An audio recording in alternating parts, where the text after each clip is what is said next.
अत्याधुनिक pre fab modular रुग्णालय 3 वर्षांपासून धूळ खात आहे।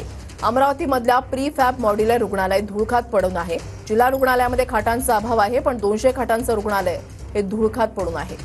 आढावा घेतलेला आहे आमच्या प्रतिनिधींनी, पाहूयात।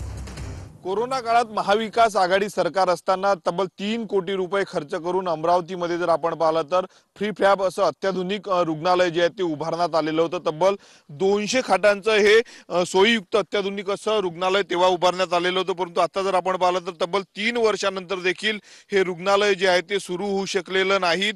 मनुष्यबळ असेल किंवा मग इतर कारणास्तव जे आहेत ते हे रुग्णालय जे आहे ते धूळखात पडलेलं आपण या ठिकाणी बघू शकतो। कोट्यावधी रुपये खर्च करून महाविकास आघाडी सरकारमध्ये हे रुग्णालय उभारण्यात आलेलं होतं। विविध कंपनीच्या सीआरएस फंड मधून जे आहे ते या रुग्णालयाची निर्मिती झालेली होती, परंतु आपण जर पाहिलं तर प्रशासनाच्या अलगर्जीपणामुळे जे आहे ते हे रुग्णालय अजूनही सुरू झालं नाही। रुग्णांची गैरसोय सध्या सर्वसामान्य रुग्णालयामध्ये होत आहेत।